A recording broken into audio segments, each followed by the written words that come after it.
It was, you just push a button, it comes on, and you let go, go photon. And I was like, this is a telegraph. It did a thing. And put like a Morse code thing next to it. I know, I Really remember. sell it. All right. There's a lot of people here. I turn around, everybody's here. It's cool. All right, let's get started. How's everybody's weekend? Anybody have a really productive weekend? Anybody have an unproductive weekend? There we go. Glad I'm not alone. All right, so we're going to continue on from last week. We were talking about exposures, right? I looked at some of the stuff. Before I get into that, we need to start putting our stuff on the website by deadline. Does everybody jive with that? I got a technical issue. That's fine. Don't worry about it, Tristan. But we got that figured out, right? Does anybody else have any technical issues? All right. We have to get that in on time. Everybody, if there are no technical issues, then that means we should be doing what we need to be doing as far as getting that in on time, right? Can I get a universal nod on that? Okay, all right. And that's not just because I don't have time on Wednesdays to check everybody's stuff out. It's because it's part of the job of being a responsible artist and indeed a photographer. There's nothing you're ever going to do in the world of photography that does not require you to get something to the client when they ask for it. So, and it also is going to determine participation grades. So even if you don't care about the professional side, we need to have that for participation. So, end of lecture, on to the important stuff. Some of you may have noticed that I put in the resources today. I think I might have put the assignment up. If I didn't put the assignment up, I'll put it up by the end of the class. But in the resources, I have what we're going to do today, which, when this thing lets me get online, we'll talk about. We'll go over the assignments, but we're going to take it a little bit further today. Does anybody have a mobile phone with a flashlight on it? Okay, all right. Just hang on to it. We will need that.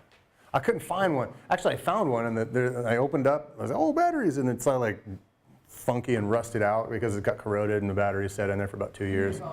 In the flashlight. Say that's not good. It's not actually. Yeah, it's not actually mine. You know, the well-meaning owners of my apartment left it there just in case like emergencies, and clearly nobody ever used it in 10 years. That was nice of them. Yeah. Yeah, and I've got a little headlamp, but it's like the stuff on the back that's supposed to make it patty and easy and like grip and not. It's like so old that it's like basically sticky black goo that when I take it off my head, I've got stuff on my face. You don't use the strap. Yeah, right. Yeah, I should have just ditched it or duct taped over it or something by now. Does everybody go on and check these out too? It needs to also be one of the other reasons that we need to get our stuff in by midnight. And I'm actually going to bring this deadline back one day, about halfway through the semester, probably earlier even through the semester, is because you guys are going to need to start commenting on each other's work, right? So not only will you need to get stuff in on deadline for you, but you'll also need to get stuff in deadline because your classmates are going to be depending on you for those comments. All right? So, and we will. I don't care if it's just like a quick little one-sentence comment or somebody really gets into the details of it. You guys are your best resources as far as teaching each other what to shoot and how to shoot it. Because I know the technical side, I've got some experience in it, but who's going to view it? Most of your work is going to always be viewed by like you guys. You guys represent your audience as well, right? Very few times in your academic or professional careers are you going to run into a situation where the gallery owner, the curator is digesting your new work, you know. Most of the time you're just going to be seen by your friends, right? Your peers. So you guys are the ones that need to give your opinions on it, right? And you'll find that when we start using the verbiage that we've got in the resources section, And when we start talking, interacting, put you guys in groups and do group projects and things like that, you're going to start finding out that you really do pick this up quickly. But it has to be practiced on a pretty regular level. All right, so looking at some of these things here, I'm going to show you guys. I'm going to start talking about a little bit more about the histogram. In fact, I've got software on my computer that I can steal your image from online, and I can put it through the software and actually look at what the computer sees when it's actually computing all of that light space. Okay, let's do this one here. Let's talk about this one first before we do that.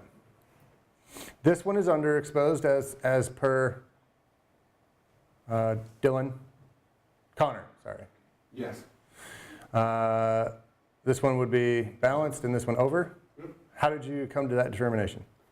I don't know, the way they turned out and how I shot them. Uh-huh. If you go to the underexposed one, you can see that the sky is really, really dark and not much being shown or anything kind of underexposed. If you go down one more, everything looks a little bit better, cleaner, crisper, and you can see more of the sky and more detail. In the last one, the sky's kind of blown out. Right. It kind of shows you the trees a little bit, but they're all really kind of washed over. Everybody hear what he's saying? He's looking at the sky for some of the detail. He's saying that it's dark. In this one, he's saying it's washed out, which is true, right? And he's saying this one is his middle shot, which is the exposed one. All right, and look at the sky. We got some detail. We've got lighter, but still some detail. And then here we've got like no detail, right? So that's definitely a good call. Now, before we get into this discussion, I do want to make it clear that when you view pictures on different mediums, they're going to look different. And a lot of people who get into printmaking have a really big problem with taking their digital images from camera to print. You go through a few phases, right? First you edit it, and then maybe you view it on a couple of different monitors, and then you highlight things and you darken things and things like that. So finally, when it's on print, what's the biggest difference between print and how we see it in a camera or on the laptop or on a home desktop computer? Cmyk is, well, yeah, you'll open it, and when you open it in a different software like Photoshop, for instance, it'll I don't know what's the word, it'll put it out in a different way. There's RGB color, which is generally what your camera shoots in, and then there's Cmyk, depending on the quality of your camera. But there's something else. And it's the biggest factor in this particular equation. Who's got a book? Like any book? Any book. Any book with pictures in it. Something that's on paper. I don't know if there's any pictures in it, but Well, we can just, got some comics. All right, well, let's try this one. Everybody see the comic strip? It's black and white. And I can pull up a black and white image on the screen if you guys want to have the real comparison. But what's the biggest difference between this and that? Lighting. The lighting, maybe, yeah. Like what you're saying is we can see this one less than that one? Yeah, like the page just looks gray. Yeah. You're right at the cusp. You're right there. You're almost there at what I want somebody to pick up. Anybody? material time. It's definitely on a different material. In fact, there is no material. Right? What else? You guys are like, you're swarming around it. It's like right in the middle. Just Black and white is a bad example of this. Is it? no. Black and white. There's more information on the one on the computer, I guess you could say. There is, there's more data. There's more O's and ones and The one in the book, like, is what it is, but that one you can change it around and stuff. Like, you can up the brightness on your computer, or like. Yeah, again, you're like right on top of it. You're like a starving beast, and there's the meat right in front of you, and you just can't. Pixels? Pixels? No. A hint?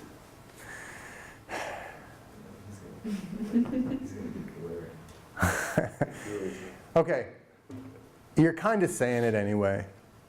The image that you see on your computer is backlit. It is light, right? The image that you see on a piece of paper is not light. It's print. It's ink on either a shiny or a matte or a dull finish, right? That's it. When you look at it on this screen, what this is doing is trying as close as possible to emulate what's on my screen. It doesn't know what it's actually putting up here. It's just moving that image to there. It doesn't know and it does not care. It's a completely thoughtless and independent vehicle from which to broadcast this thing. That's it. Kind of like paper is to the ink that's on it, right? So that's all it is. But when you look at an image here and when you look at an image here, it is made of light. When you look at an image in your book or on a print, it's made of ink. That's the biggest difference, and it is the biggest and the most significant factor to why you are going to have problems when going from a digital image to print. And this is one of the biggest arguments like film snobs have. They're like, well, you can't print what you see on a computer. And then technically they're right? Because it's always going to be different. So when I edit my images here, or on my actual computer that I edit them on, say, I always have to adjust it. I always have to make it what looks to me like a very, very bright image on my computer for it to come out like I really want it to come out on in the printing process. Okay? Let that sink in for a moment, because while we're not actually going to do any printing in here unless you really want to, which I'm all for it, but that's not our focus. That needs to be something that is really, really back there. This always needs to be something that when you're behind the camera and you're looking at it, I want you to think of your final medium, right? Is how do you want this shot? Do you want it shot here? Because in my opinion,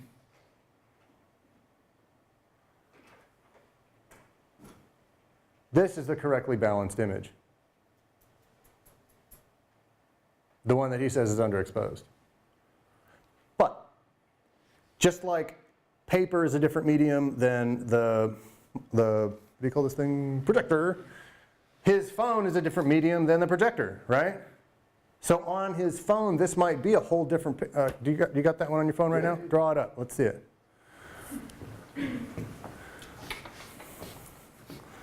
Quit texting your dealer.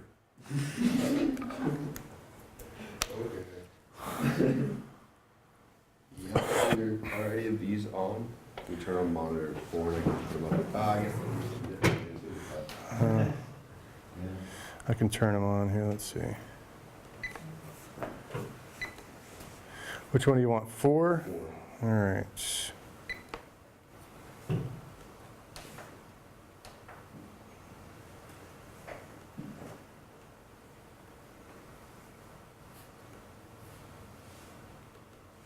While he's doing that, all right, let's talk about the detail in the skies, because the sky is going to give you probably, in my opinion, the best determining factor for a balanced image or an unbalanced image. Okay. Now, that's true in most cases, and it's also not true, just like any other rule, as they say in art. Okay, you know. It makes sense for one thing, it doesn't make sense for another. I didn't want to shoot it like that, I wanted to shoot this emotion here. I'm talking in general terms for exposure purposes. Looking at the sky and finding any detail in the sky, because the sky is almost always going to be your brightest surface, and comparing that with the darkest points in the screen. Okay, so this is how, on a professional level, we get that. This is the one I'm looking at here, the same one? Is that the balanced? I think this is the balanced one. I've got the underexposed here. Oh yeah, I got the, yeah, bring the balanced one. That's underexposed, or under balance, and then over. All right. Underexposed. Pull up the underexposed one. Is that it there? Yep. All right. Now immediately we have a huge difference. Okay, let's look at this dark area here. If there was someone standing there, they would be like, la, like an angel, right? They'd be like shown out of that. They'd be, you could actually see every bit of them because everything around them everything around that is shadow, right? But over here, we actually see the detail in the trees, right? I can see like shadows here. Can you guys see that all the way back there? Yeah. We can see that here. We can see like there's like a branch coming down here from this big tree. I mean, there's a lot of detail in here that we don't see in here. Is that because it's a phone versus a projector? Is that because it's being, it's like been loaded up, it's been saved, it's been transferred onto online, and then it's been published to the web, and the web is looking at it a certain way, and then finally it gets to my laptop, and then it gets sent through that, right? I mean, like there's a lot of loss. There's a lot of possibility for lossy or recompressed imaging, right? So in general terms though, if we look at it here, which is the original capture device, we're going to have, we've got all this here, which if he's looking at it, let's see the one that you think is balanced on here. This one? Mm-hmm. Now he's got even more detail, and again, if I was looking at this one exactly on here, I would agree with him that this one is the balanced one. You guys understand where I'm going with this? Mm-hmm. It's not precisely, it's not an exact science. All right? And that's a good example of that. Because, essentially what we're talking about is, I hate to say the word opinion, but there's nobody that's going to be able to compare images that are this close and say, wow, I don't get it. What were you going for? And be able to just nail it every time, you know what I mean? So, in any case. And then we had one other one. Let's see the overexposed. Yeah. Yeah, and this one, you've got pretty much the same sky here. You've actually got color, a little bit of gray in the sky here, where here online, it doesn't even, you can't even tell where the picture ends and the screen begins unless I bring my mouse over to it and hit the pointer, right? So that change from the original medium to the web and all that stuff is going to be vastly different. But for our purposes, it suits the discussion, right? All right. Now, a lot of you guys did not, while I'm thinking about this, post your goals, right? I really need to see these before you guys put your images up. How many did not load the goals? All right. So if we don't have the goals up there, how can we tell whether or not the image is successful, right?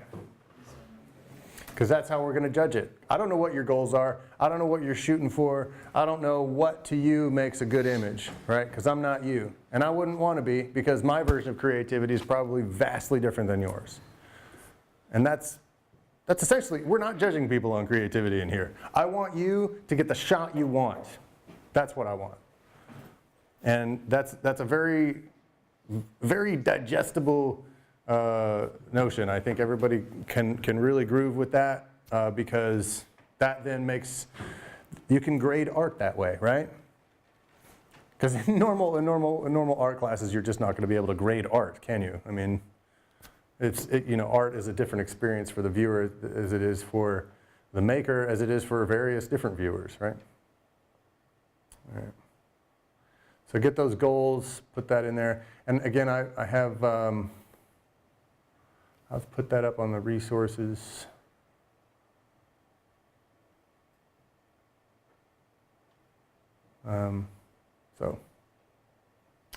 All right, to continue on, I think a good point that I'm going to be talking about here as far as goals goes is the rubric. So let's talk about I'm not going to judge any of the images right now on the rubric, but I believe every one of your project images is going to be judged on the rubric, okay? So this is a good time to talk about that. All right, camera operation is just how you use the camera. We're talking about, in this case, let's just concentrate here, okay? I've got all this stuff, but I don't want you to think, oh yeah, well if I do this much, then I can at least get 75% or whatever. I want everybody's to be here. You should shoot for here anyway. All of them should be framed. I don't want, I will show you guys how to crop your images appropriately and to fill the space, but what I want what is more important than that is knowing how to frame your image, not crop your image, okay? If there's, how many of us are in here today? 3, 4, 5, 6, 7, 8, 9, 10, 11, 12, 14. I got 14 of you like sitting right here and we're standing in front of a tree. Everybody picture that, okay? And I say, okay, take a picture of the tree, ready, go, right? What do you imagine that scene looking like? Everybody just whips out their camera phones and they're like, all right, got that one, we're done. I want you to walk up to the subject, right? I want to see you interact with the subject, and only then will the camera have a relationship that is palatable with that subject, right? Only then will that be a successful image. I want you to, get down underneath the tree and shoot it from underneath. I mean, that's a very interesting image. Has anybody ever seen that image? Somebody just laying on the ground and like shoots up into a forest. That's a pretty cool shot, right? Just watch out for the birds as gravity brings everything they do down to you. But that's a cool shot. Climb the tree and look down. Go way far away. Get way up close. Pick on a bug. I mean, maybe it's got really interesting bark. Paper birch barks are really pretty, right? Maybe I say take a picture and you're like, I don't want to do that right now. I want to do it at sunset. Or I want to do it at 5 o'clock when it's just peaking on the golden hour. Or I want to do it in the winter when it's snowing behind it. Do you know what I mean? Like, those are the kinds of things that I want you guys to argue with me about. If you're gonna make a good image, that's what it takes, right? It takes becoming involved in that. We doing Facebook or what? What are we doing? All right. Obviously, it needs to be correctly exposed. I want us to have creativity in the class, but I don't want anybody to be like super creative right now with their exposure, okay? I want to be able to have correctly exposed images, and then we judge on the image itself. Once you guys got that down, then you can break the rules however you want, okay? Framing I talked about. Obviously, there's different creative ways that you can focus on the image. I want it to be, I want it to serve a purpose. You can get creative with your focus, just serve a purpose with it, okay? Composition, which we'll start to talk about today, and we'll really get into in the coming weeks. To enhance your photographs, creating movement, leave your shutter open for a little while and get a blur effect on the individual, or like, follow a car and take that long exposure shot and get everything else behind it blurred, but the car is solid, right? All kinds of different things you can do with composition. Lead lines, we're going to talk about rule of thirds, all kinds of neat little creative ways to make your stuff look good. Concept execution. This is going to be one of the more important ones that I look for. These right here, and the artfulness of an image. I'm gonna be not lax, but I'm gonna be less stern about grading those as I am this one and this one, because your subject matter is very important. Today we're gonna take a picture of just randomness, a bottle. I was gonna grab a paint can and bring it down, but they need the paint for some strange reason. I don't know. It doesn't really matter what the image is in here, but once you get out and take your kinds of images, the subject matter is going to be very important. And editing in Photoshop, we'll get into that. how to enhance your images if you're going to use black and white, if you're going to be primarily using color, if you're going to do deeply saturated or super contrasty images, things like that, right? All right. Questions about the rubric? Everybody knows everything, right? We'll get into that more. All right. Let's do some fun stuff.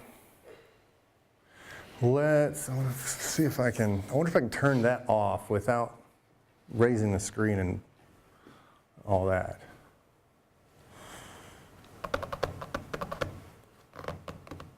All right, well, let's do this then. Just turn off the projector. Yeah, I'm gonna steal this. What are you using to stream it? What's up? Oh, the monitor, or the monitor's controlled in the class. It's not something I got on the laptop. All right, so I've stolen this image from the interwebs.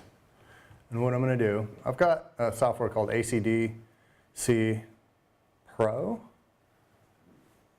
3, indeed. And what I've got here is a histogram. Now you'll note that mine has 3 colors on it. What colors are they? Red, green, and blue. Yeah. Every color that's visible to the human eye can be made with red, green, and blue, right? With varying levels of saturation among them. So when your computer looks at this image, this is what it sees, or this is how it digests it. Okay, this tells me what parts of what image, what parts of the image are the most, the least, et cetera, okay? And we can look at different ways. We can use detail or the geometry of it. We can look at the advanced colors of it. We can just select the lighting. And I want us to start looking in terms of how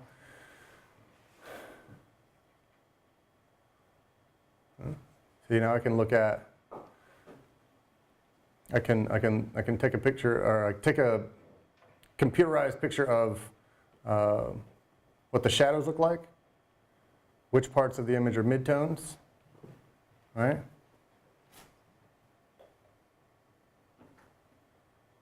All right, but in general, we've got, this is a pretty balanced image, right? And this one was, whose is it? Oh, okay. I think that was his balanced one. I'm pretty sure I jacked that one from his. Yeah, this one's in the middle, right? This one's over, this one's under. Clearly in a dorm room. Like probably cleaned up the beer bottles around it so he could take that shot. Anyway, yeah, so I'm going to show you guys. I went ahead and checked out a bunch of 4 cameras, and they're on your desk right now. So somebody in the group, take out the camera in there. Anybody, feel free. Go buddy.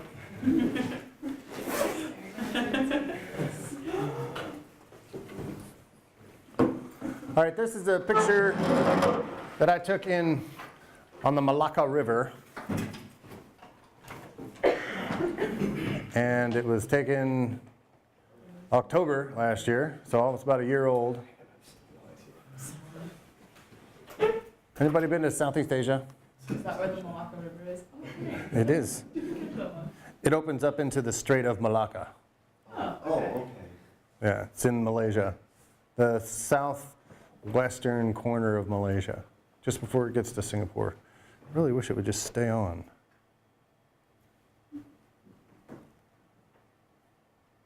Stop flickering, that's freaking me out. All right, so turn your cameras on, and we're going to start looking at what exposure is. So now we could see here that my camera looks at things in Adobe RGB, red, green, blue. Cmyk, as Thomas mentioned earlier, is, anybody know the colors for Cmyk?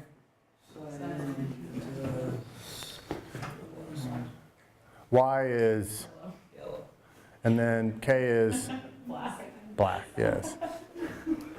I don't know, yeah, obviously there's confusion over the B because it could be like blue or brown or beige or anything like that. Oh my God, stay on. I don't understand why you're not doing that.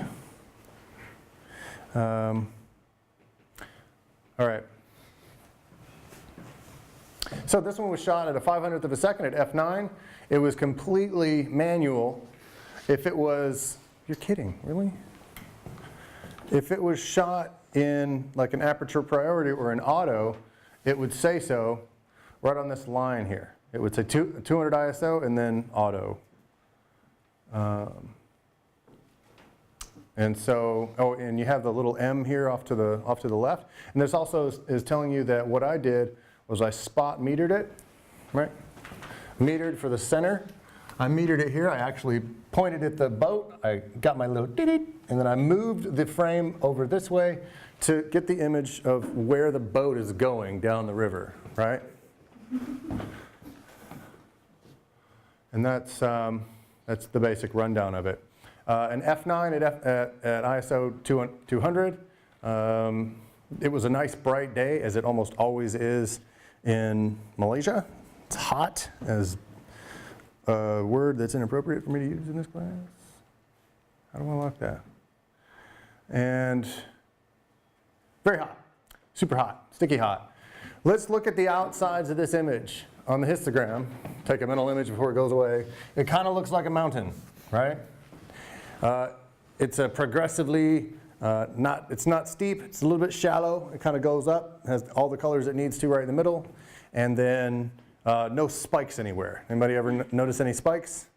Spikes aren't bad, you just kind of want to stay away from them as a general rule. All right, so can you guys find an image on there? Like, is there a play option and then? Is there a way to Oh, that one's got a tripod base on it. It's got a base plate. That's a cool shot, yeah? All right, let's see.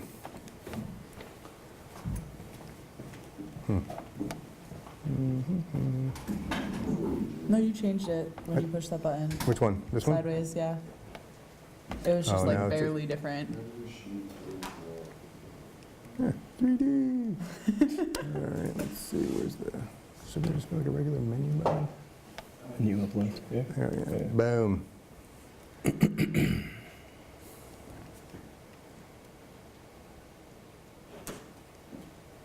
There we go.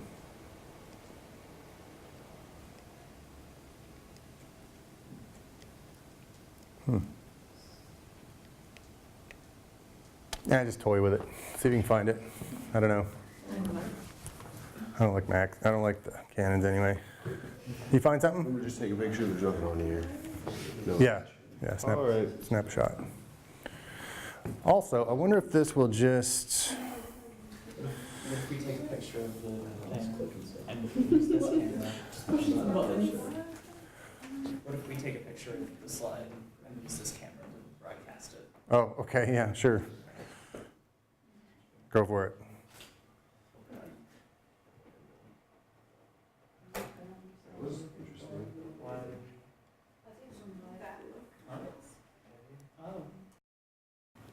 So, when you look through your viewfinder, this is what you're going to see most of the time.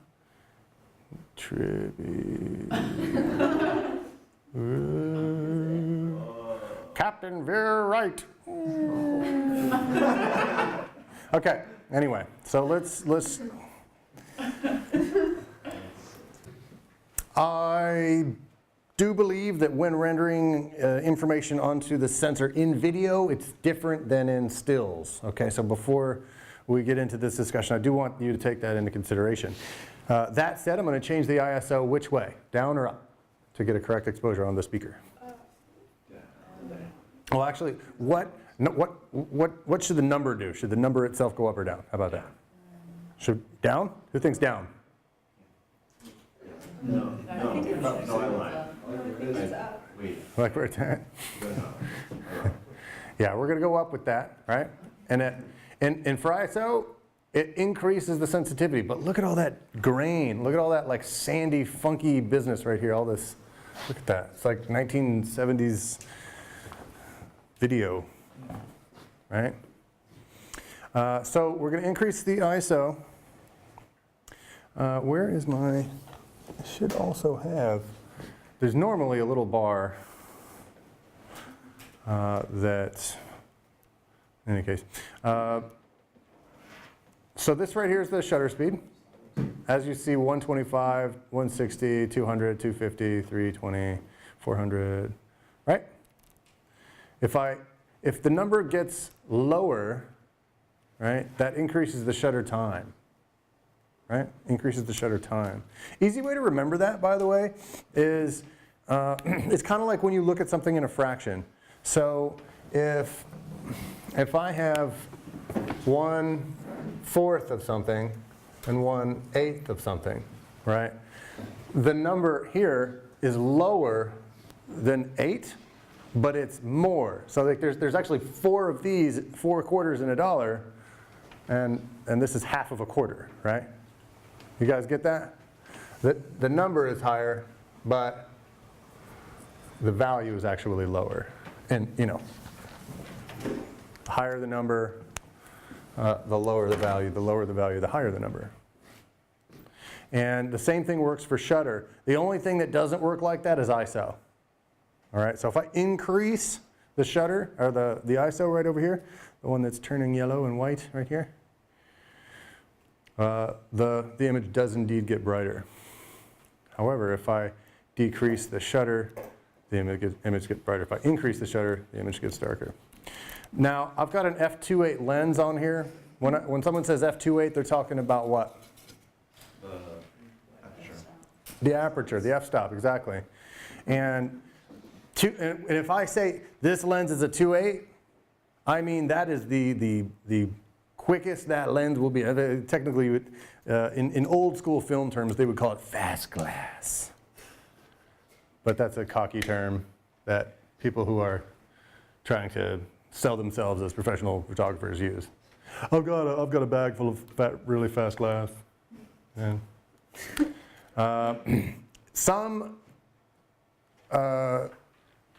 some lenses are called fixed lenses or prime lenses, and those numbers can go down even lower because they don't do this. They don't zoom in or out.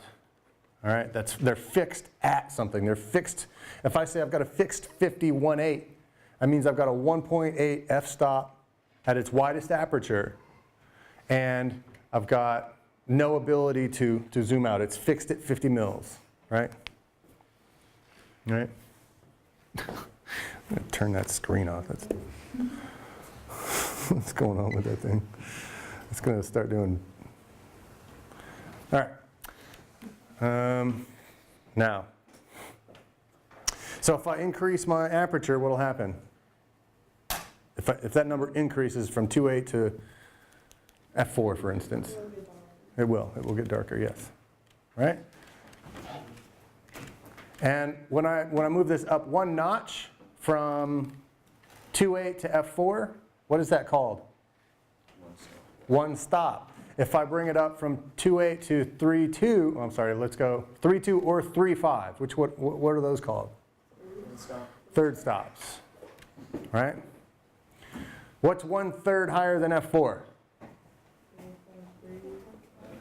4.5. That's right. Right? And then there's f5. And so f6 would be your full stop. The next third from that would be f6.3. The next third stop would be f7.1, and then 8. All right, so 8 is a full stop higher than 5.6. But how are these numbers determined? Why didn't they go with like normal third numbers? It's extremely difficult to explain that. Okay. The Germans are the ones who came up with that scale. Oh no wonder it's confusing. I know, right? They're such complex people. They have the Autobahn, you know. It does not make sense what they do with the cameras.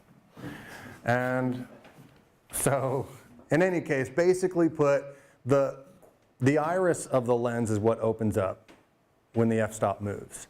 So like a full stop is a certain measure of light that is required to compensate for other parts of the camera, which is how they measure it. It's not measured in like, oh, we need to like, oh, we've got this really expensive sensor here and we can figure out what exactly, how much light is coming. They didn't have that technology when they were doing this. They just said, okay, we said the shutter speed is going to close by this much time, and so we need to compensate. How do we do that to get the same exposure? Well, they pop, pop, pop. Oh, that looks the same. Let's do that. Okay.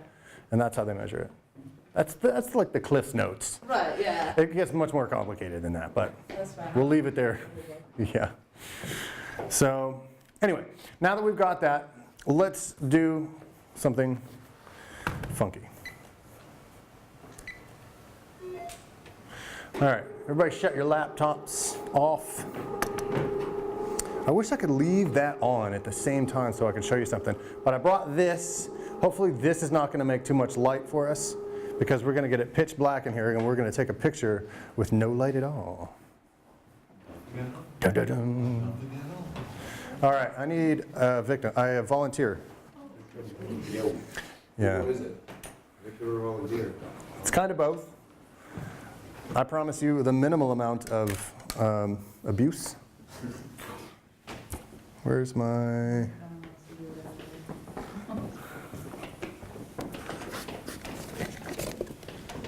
That's not it.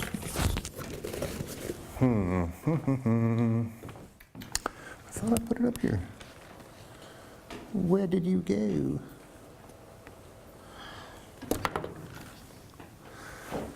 All right, somebody turn on the light. I'm not going to be able to do this without a little bit of light.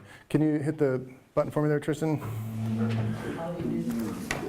Had a little HDMI cable.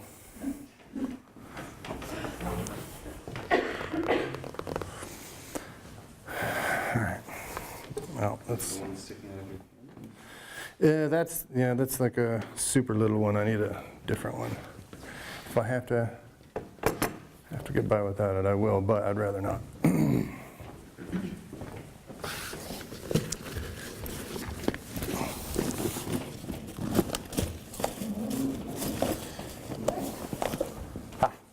There we go.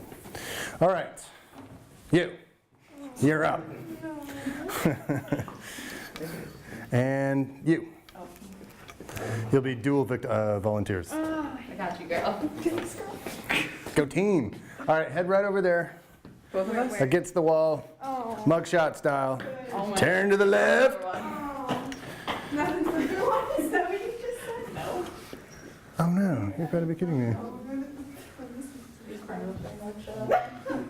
Oh, here we go. This is what I meant to do. Do you see a lot of happy mugshots? What are you doing? Anybody see that? You guys know what cop block is? Cop block? Cop, not the other word, cop. Like popo, cop, police. There's a website called Cop Block, and they get all these, they really really nail it to the police. My friend kind of turned me onto it on Facebook.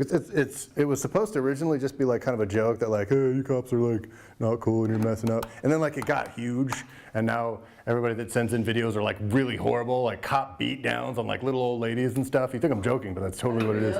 Yeah. Flashbangs in the ribs. Those ones. Yeah. Tearing the faces off. The medical bills. It's not their fault. Yeah. And not being found guilty Not being found guilty. of any of it. Oh, there's nothing wrong with my We didn't do anything. So, in any case, recently there was a judge that was found guilty of drunk driving, and she's like pulling the same stuff that all of the people she's, I'm sure, found guilty of it or have been doing. Oh, you're gonna ruin my career with this. So that's the face I want you guys to make. You're gonna ruin my career. You don't have to make a face. I don't have a career. What? Ah, the benefits of never having to worry about jobs. All right.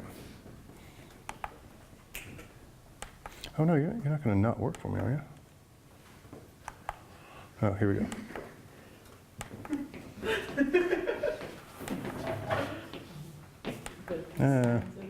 Do we get the sign? And okay. I saw one about like a senator or something that got arrested, and he was like in a professional suit. Oh, sweet. smiling. All right. Got the shots left. All right. All right, so here's what I want to do. I am going to do a little experiment with exposed, overexposed, underexposed, and all that other stuff. Hi,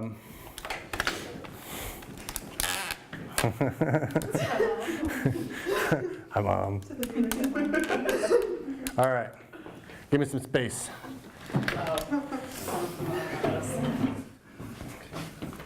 Let me see if I can. All right. So, what I want you to do with your phone, with your camera phone flashlight. Grab it. All right. If you swipe up, the flashlight will. Catch it? Try it. No? It's not a box. I will let you break that instead of I me. got run over. It's fine. Oh, nice. You got a winner. I do.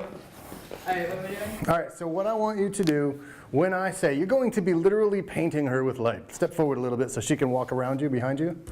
Oh. Yep, yep. So she's going to stand right here. What you're going to do is just, and you're going to keep moving. Okay. All right?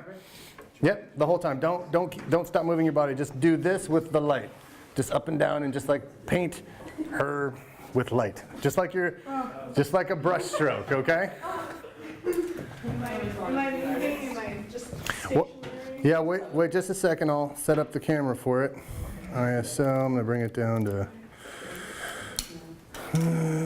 bring it down to there. And then, No. I'm good. Good. This will find out. all right, what I'm going to do is set my f-stop. Or maybe I should let you guys guess what I did. I'll just tell you instead of. All right.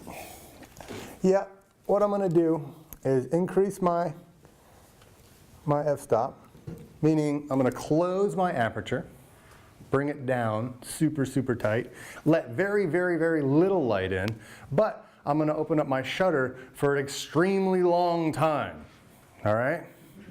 Lights, monsieur. And ready? Go.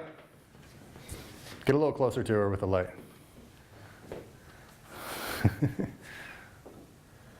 And it's going to keep going for like 20 seconds. That's behind it. Yep. Yep. And just keep painting her. And subject, you stand still. No smiling. All right. Ooh, we got a good one. All right. Come check it out.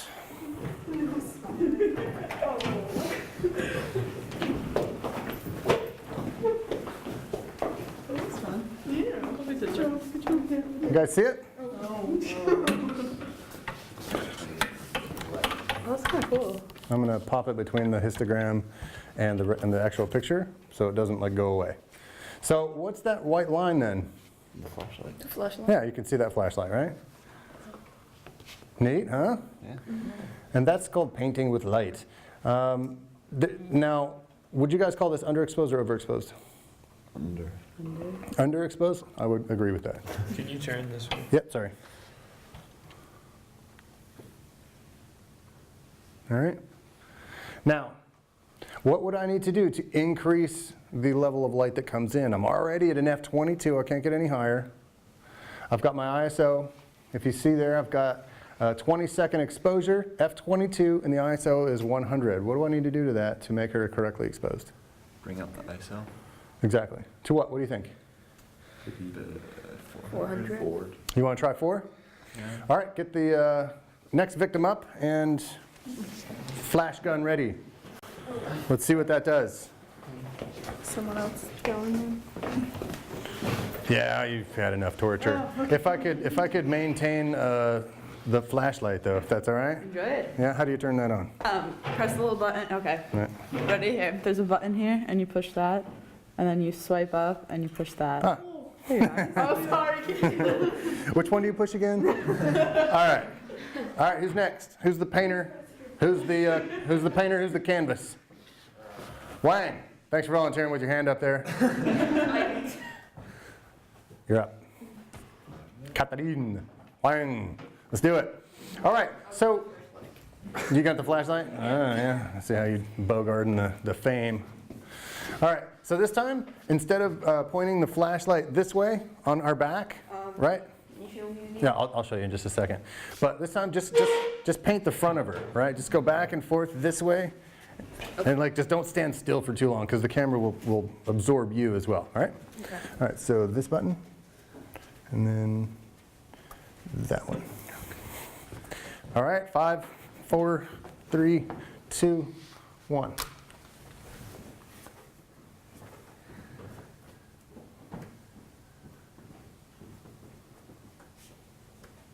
Keep going. It'll be 20 seconds. We're actually going to have to do this again immediately because I totally forgot to put the ISO up to 400.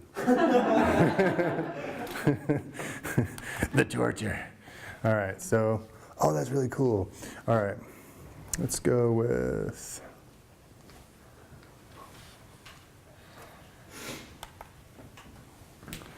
all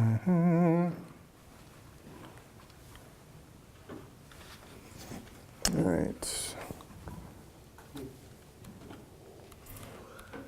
All right, we're up to 400. You ready? Set, go.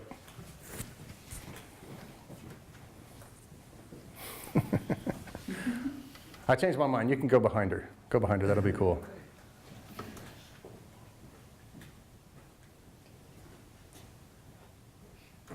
She looks very happy about this, doesn't she? All right. That's pretty neat. Looks like she's got fairies floating around her. All right. So I'll get behind this guy.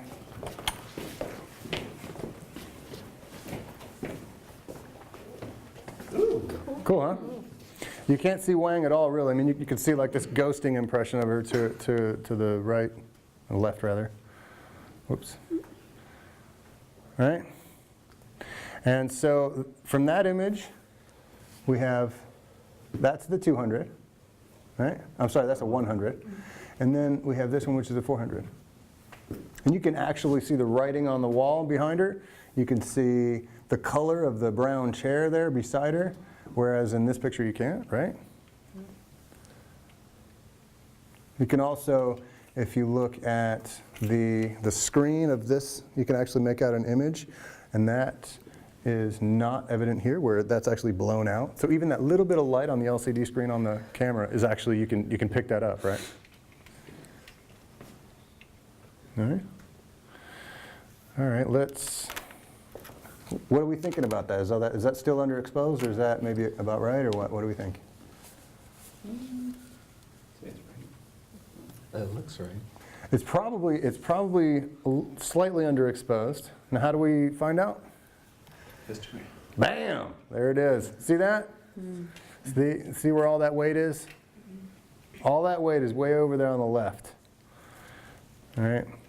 It's got everything's here. There's very little stuff here. This tiny little mini spike right here, if you guys can see that, that's probably her light itself, right? That's probably the light coming out of her flash, right? So there's very little light. So if you're wondering, because like when you compare it to this previous shot, yeah, it's totally exposed, it's totally perfect, yeah, but really, no, it's not. That's when we go in here and we look at the histogram, right? All right, let's do it one more time. Who wants to do it this time? Thank you. Yeah? All right, I'll paint you. Tristan, you're my button man. Come on up here, I want to show you something. Okay. All right, give me your hand. Right there, you feel the trigger? Yeah. When I say, push it. Okay. See what we can do here. Did you change anything? Oh, yeah. You're my man. And let's see here, ISO. What do you think? 800? Sure. I'll set it at 800. 800 is twice 400, right, in ISO? Correct? All right, you ready? Yeah. Trigger man? All right, step up a little bit. There you go. And go. Oh, you're up. That's sweet.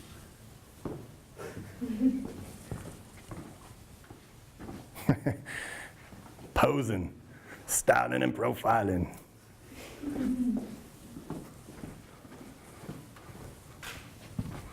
All right, let's see what that looks like here. All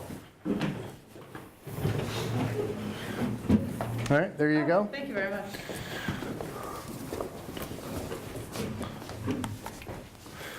Ooh, a little bit spooky on that one. Spooky McDookie. Neat, huh? Pretty sweet. So that, I would imagine, is a little bit better exposed. The histogram, however, is telling me that it is what? Underexposed, right? It's getting closer, though. If this giant chunk of information were right in the middle, we're good. You guys get that?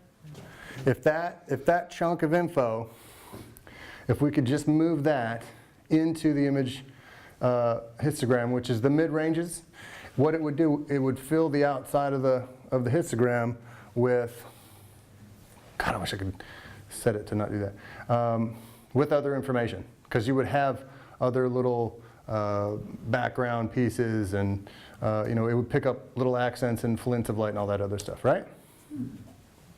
Neato burrito, huh? Yeah. All right, so if we wanted to, if the first image right here looks like this, when it's like there's zero light space, right? It's all dark space. If that one is at a 100, that one is at a 400, and a full stop in ISO up is right there, what do you think we need to set at to bring it all the way up to a fully exposed image? 1600. Which is twice FA, so it would bring it basically that same distance it was to the left, it'll bring it to the right, right? And let's see what that would look like. Mathematically speaking, it would be, since you're here and you went here, you would go here, right? So maybe even more than that. Maybe even, I don't know, 4,000? You want to try 4,000? Somebody want to get like super playful with the light and try one more time? To the light. All right. All right, thanks for volunteering, Brandon. Shit.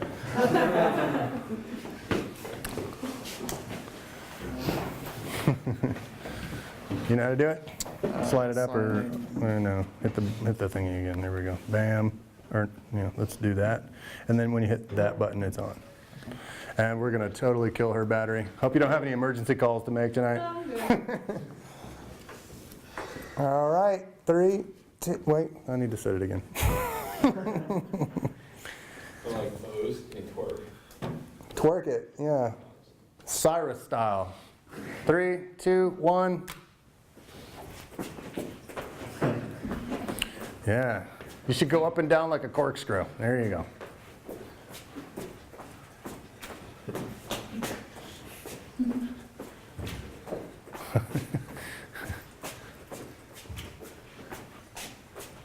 "20 seconds of this, people. Yay! All right. All right, good to go. It's blinding. All right, so.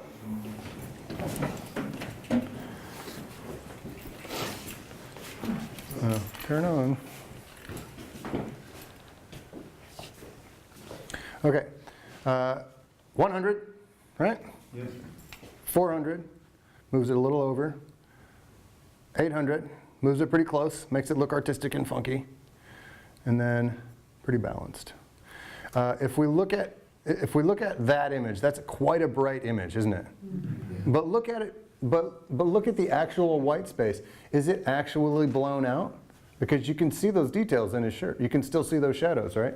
That's actually not a blown out image. And if we look at the histogram, there's no giant spike. There's actually,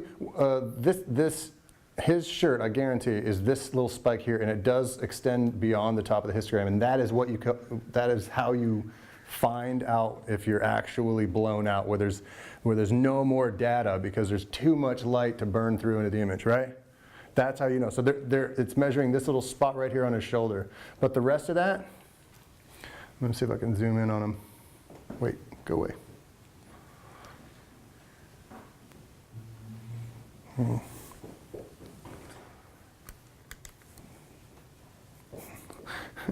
It's awesome being in the dark to see this, but at the same time, you can't see any of the buttons.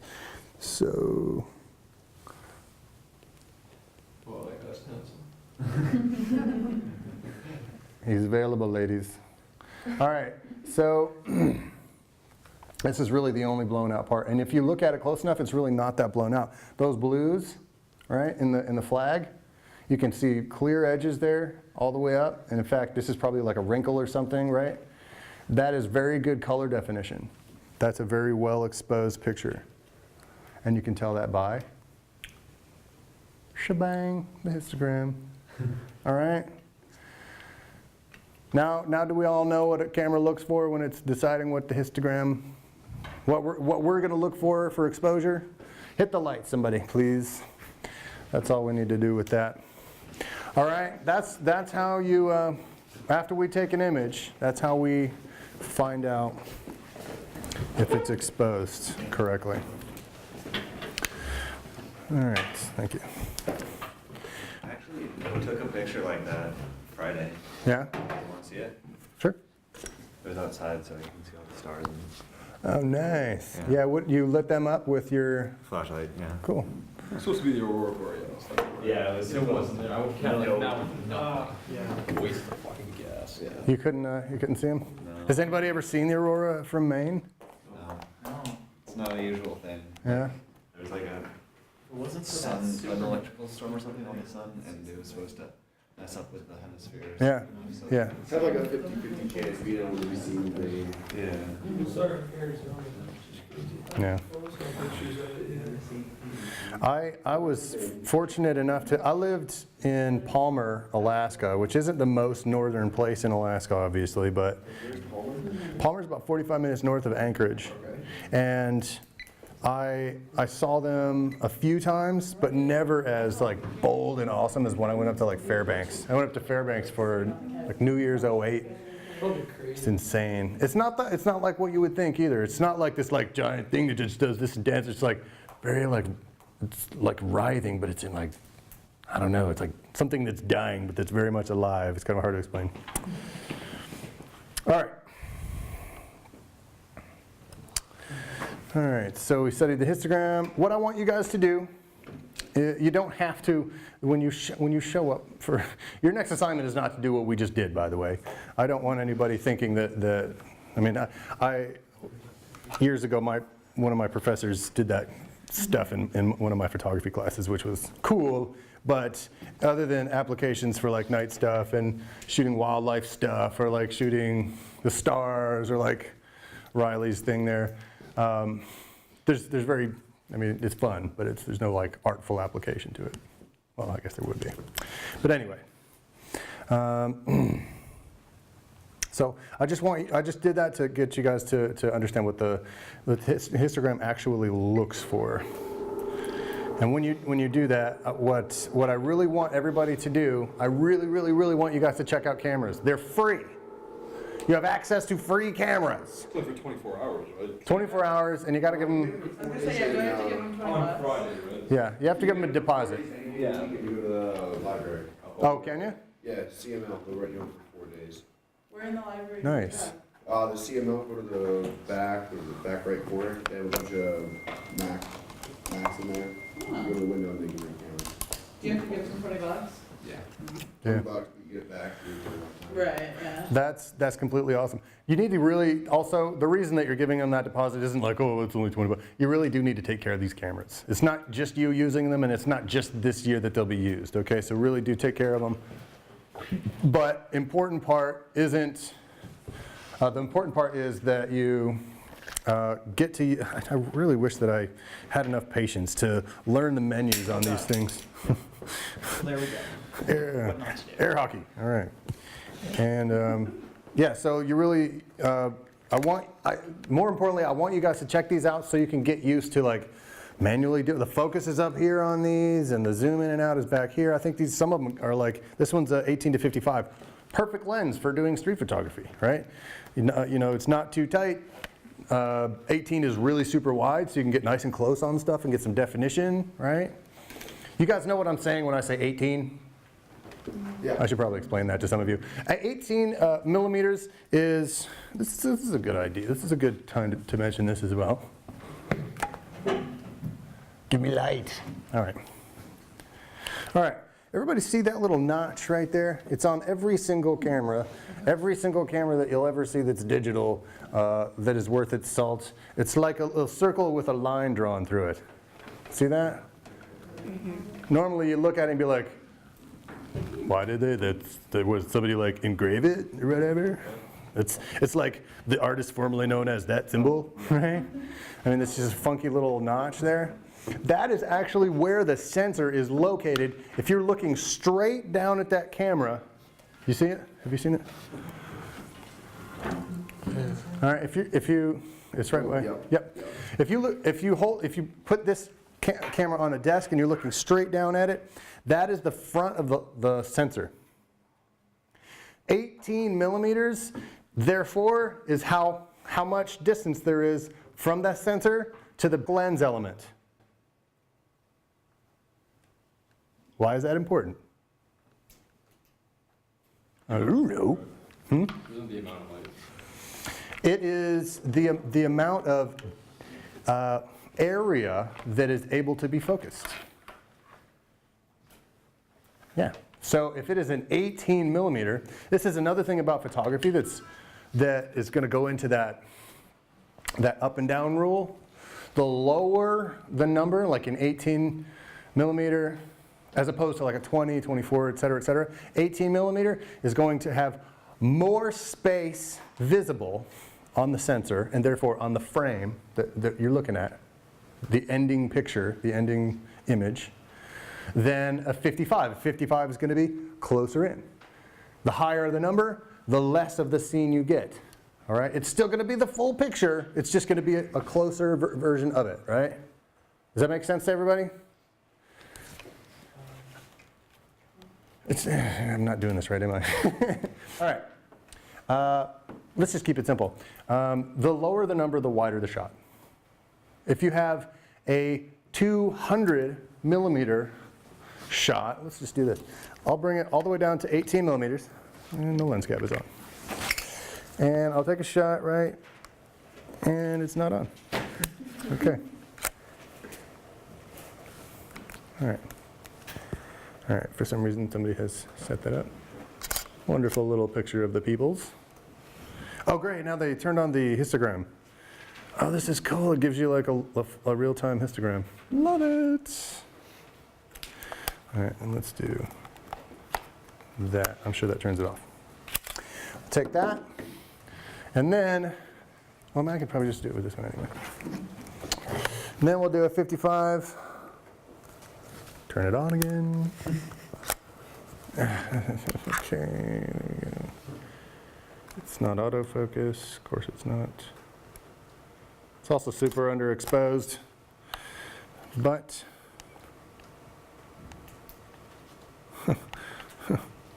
no.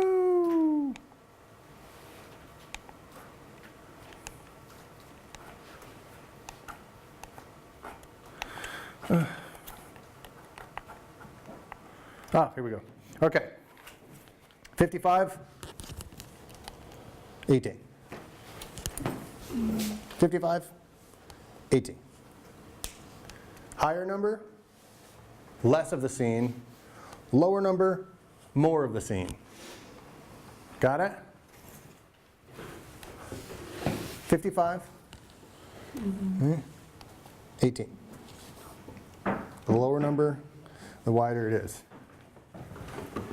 55, 18. All right, and the exact same is true as that number continues. Goes up to 200 millimeters, 400 millimeters, 600 millimeters, 1,000, all right? 1,000 millimeters is a lot of distance from the sensor to the front focal element, to the front of the lens. There's inside this lens, there's several different pieces of glass. And when you turn the crank here and this little guy comes out and in and out and all that stuff, what it's doing, it isn't just moving one little piece of glass at the front compared to one in the back. There's several different lens elements, is what they're called, that move in concert with the turning of that crank. And it just mathematically it says, okay, so this one, when the lens element is here, it might not be precisely 55 millimeters, but it will mathematically be as if the old telescopes were like 55 millimeters apart. And that's so we don't have to walk around with lenses that are this big, right? Because who wants to walk around with a tree in their backpack? Is this yours? Where'd you get this? Oh, okay.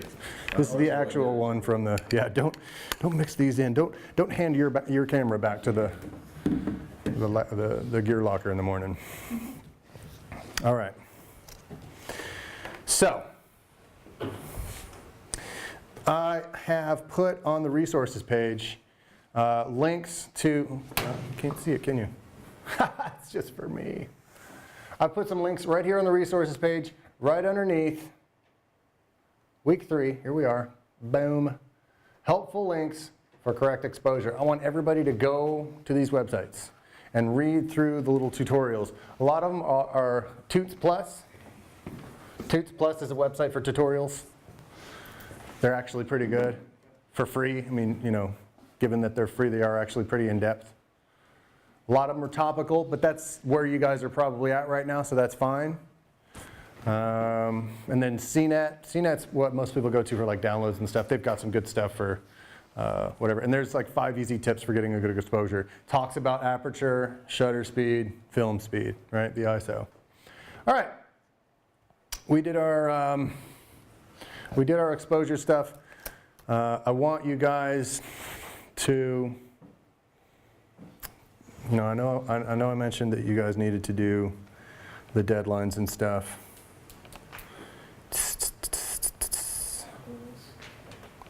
You guys have done an exposure shot assignment. You guys have done some comparative photography so far. All right. In each one of your assignments, I've had you guys do goals. All right. And we've tried to emulate the work of other photographers. All right.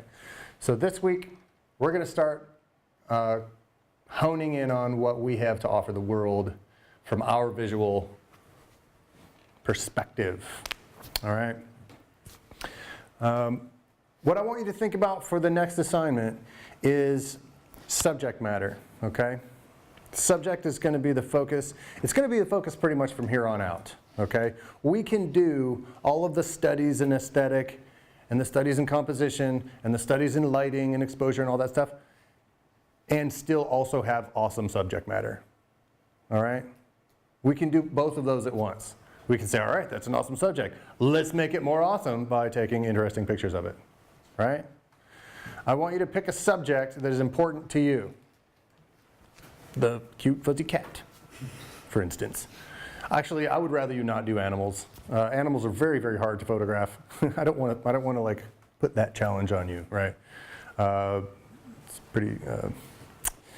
Just pick an object that's important to you. I'll relay that to him. I'll relay that to him, Trevor. Oh, okay. Yeah. So I don't really care what it is. If what you like is science, say, and it's specifically microbiology, right? I don't know, pick an element of that. I don't know, it doesn't have to be something that you're doing for school. It doesn't have to be anything super awesome or important for anybody else, but it needs to be important for you. And it needs to, I want you to start developing a relationship with that subject matter. And when you develop, and I'm not saying you bring it out for a date and hope you get lucky after a few drinks. I want you to actually give the viewer something interesting about that subject. And we'll follow up on this next week, but if I take any object, the paint can that I was going to get, and I just put it on a table, and I put a 3-point lighting system on it, and I hand each of you a camera, you're going to come back with, each one of you, very different images. I want you to capitalize on your particular arena of interest for that. So if you just want to shoot a straight up and down thing of a paint can, that would be cool, you know, like get a ladder, actually get into that shot. I don't want you to just like hold the camera up and it's not what I want. I don't want that. I want you to actually get into it. Take artistic risks, you know what I mean? I want you guys to actually climb trees or get on the ground and look up, or we haven't really talked about lighting to a huge degree yet in terms of controlling it, but even if you take like a piece of paper, everybody do me a favor and lean in for a second. All right, can you guys see her face? All right, I want you to pay attention to the lighting on her face, right? It changes, right? Even with one piece of paper, even with just like one little thing, now she's got a jawline. Where in the first picture, maybe the accent was on her eyes. Now it's on like the shape of the side of her face, right? So get creative with stuff. You can bounce light around if you want. And again, we will go into what they call bounce cards and diffusers and all that stuff. We're going to get into that at the later part of the semester. But right now, for just keeping it simple, you can do stuff like that. I want you to start focusing on your aesthetic. And to do that, we're going to practice right here in class. So take your backpacks out. Sunglasses, battery packs, little drinking thingies here that aren't really supposed to be in the class. A marker, I don't care what it is. And then take your cameras, find the correct exposure, meaning you're going to change, what three things are you going to change? ISO, shutter speed, aperture. ISO, shutter speed, aperture. I want you to take turns taking pictures of stuff. Maybe this. And it doesn't really matter what it is. What is that? It's the bottom to one of the, It's kind of like it's the foot. Turning it on is probably a good first step. Yeah, even the best of us messed that one up. Oh, is this yours? Okay, sorry, jacked it. Yeah, get close, get far away, get on top of it. If you want to get underneath it and it's obviously on the table, hold it up. You don't have to let it sit there. You can interact with it. You can play with it. I want you to start developing a subject, or developing a relationship with the subject.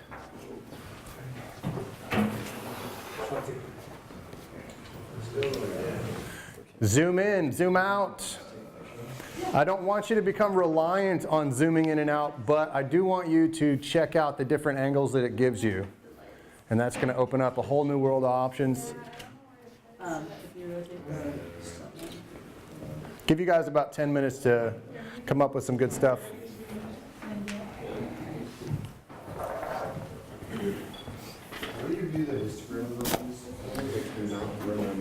That one was on already, so I didn't actually set it for that one. It's in the settings. So, oh, I just found it. You gotta do it now. Play. There it is. There you go. So you're gonna have to show me. It's actually decent. Yeah, Yeah, it's got. pretty close. Not only is it balanced, you've got the rear light is the kicker on that shot, and the Cast the shadow reflection. forward. The only thing I don't like is this corner right here. Yeah, well, move in on it. Yeah, I was already zoomed in all the way. I just gotta. Let me see the camera. It's like the ISO and everything. Like to change like the ISO stuff. Yeah. It's still giving me the corner. It's ridiculous. Was a shot. Well, what you shouldn't do, instead of zooming in and staying where you're at, zoom out, get a wide shot, and get right up on top of it. If you're zoomed in, it'll give you less, it'll focus farther It away. won't compress it, make everything seem so flat. Well, but what I'm saying is if you get closer to it, you need to zoom out anyway, because then you can actually focus on it. It's a shorter depth of field in the minimum focus range. Riley's got his lights out. He's already got a studio set up. What are you guys doing? This is a pretty cool thing with the shadow here. You could probably come up with something there. Am I in your background? Get it from the LCD to the actual viewfinder. That's a good question on these. Maybe this one? No? I tried to open it, turn it around, and shut it. Maybe that will work on that one? No? Yes? No. You know what it is the mirror's up, that's why it's it's giving you this thing here. Does anybody know how to turn the, I wish I knew Canons, I just don't. Turn the viewfinder on and the LCD off? I think it's one of the two buttons right up. That's for recording. He's thinking one of these two. I think it's. No, that's recording. It probably is just like, Oh, see, I have You no. are on. It's like You're a on video. intro to Ocean Turn Springs. on. And they're like, oh, here's the phone. Is the. Monday at 7, we'll show you how to do it. Oh, see, it switches it. It goes like Yeah. this. And then you can turn off the light.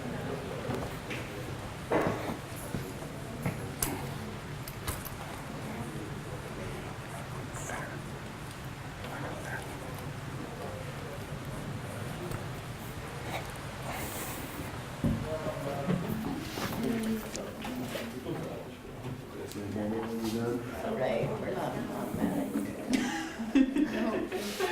I would honestly say we should.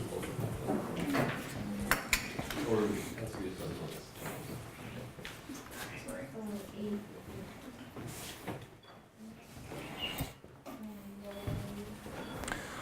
somebody can model their hand holding something.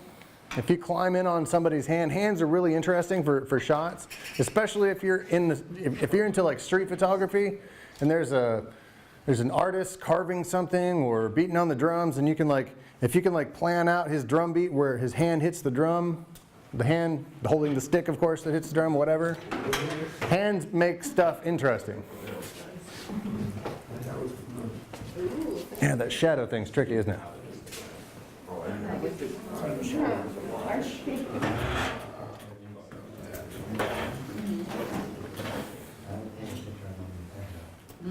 Good choice.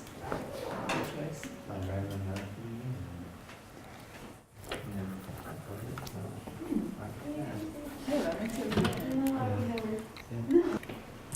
All right, let's wrap this up.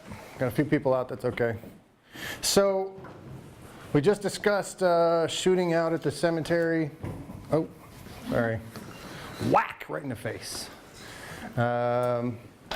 One of the reasons that I chose the cemetery isn't necessarily because, I mean, it's a neat like theme or whatever, but at the same time, it's also, depending on the cemetery, if it's not privately owned, usually it's public land.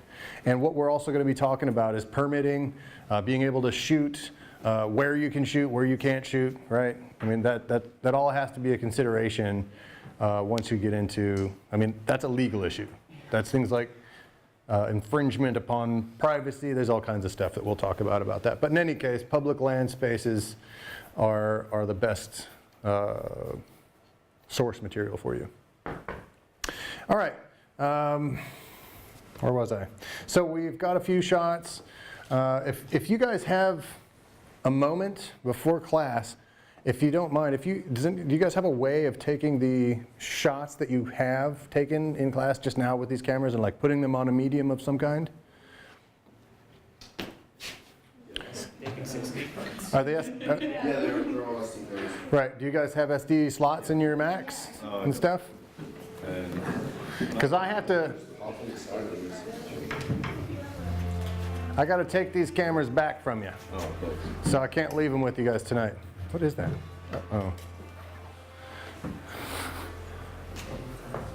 Uh-oh.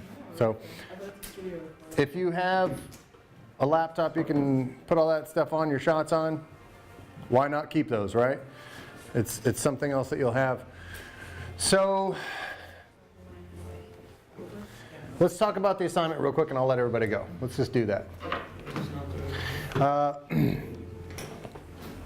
I didn't go too heavy into lead lines today, but does everybody understand the concept of lead lines?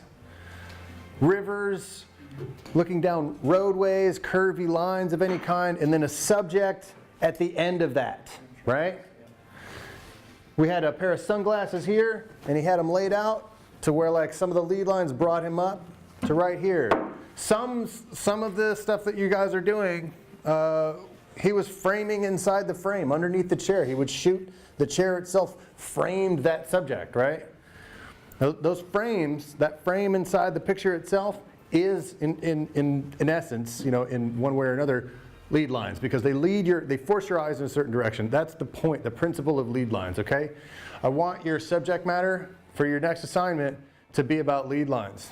And the other thing that I want you guys to do for this assignment is not necessarily instead of, I still want you to write something, but I want you to sketch your shot. You don't have to be Picasso about it. Just put something, draw something on paper, all right? It can be a napkin, it can be a notebook paper, it can be like grid paper or whatever. Once you've sketched it, take a picture of the sketch and put that up with your actual subject photo. Okay, so the assignment for this week is a subject photo. Subject needs to be important, and we're going to put some aesthetic to it, some lead lines to it. Obviously, it needs to be correctly exposed, right? We've already got that lesson under our belts, so it needs to be correctly exposed. The subject matter needs to somehow be important to you. You need to have sketched. I want at least a couple of sketches. I prefer 4 as a minimum, just because it gets your brain thinking of different angles. All right, that's it. Look up the tree, down the tree.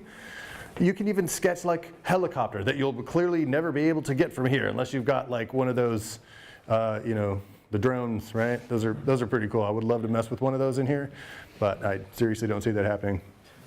All right, so I'll type this up real quick and I'll have it up. Schedule this for angles, shoot. For images.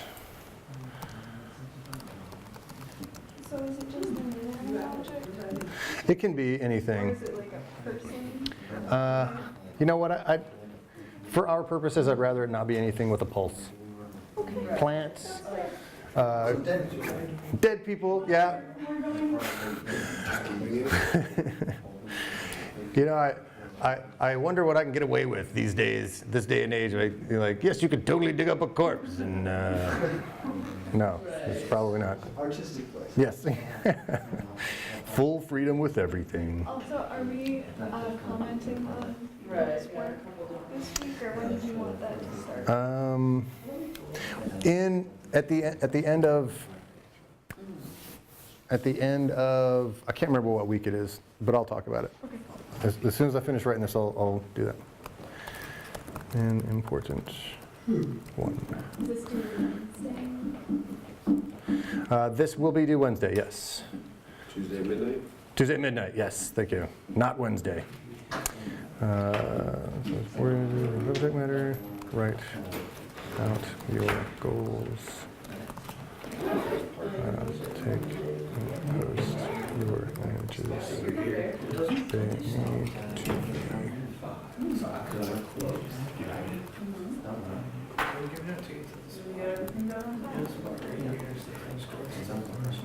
Yeah. Of course not, it's not free, congratulations. be. Will.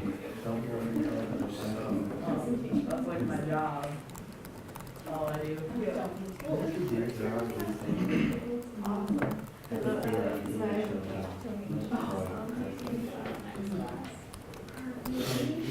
Okay. Here we go. Assignments.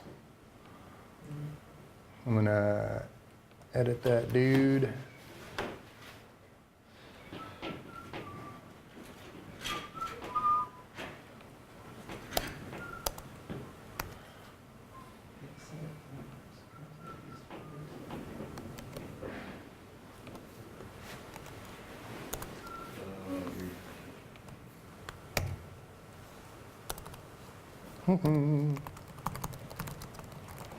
All right. In our previous classes, I have broken them down into writing assignment, photo assignment. Everybody knows what you're supposed to write about, right? Yeah. I want your goals, and I want you to reflect on the image. So I'm not going to start breaking them down into the 2 parts of your assignment anymore. Okay? You guys know that I expect a writing and a visual evidence of your assignment. Okay? So now, from now on, I'm just going to put it in 1 paragraph. Pick a subject, any important subject to you. Not alive. Okay, you can do plants. No fauna, out of the picture. Flora, good to go. Inanimate and non-living objects, biologically refrained if it's not a plant, yes. Sketch at least 4 different angles from which to shoot. If you are, like me, artistically challenged in your sketching abilities, I'm not going to like lose sleep Wednesday night if you don't have 4 like amazing sketches. I just want to know that you're thinking about your images. All right?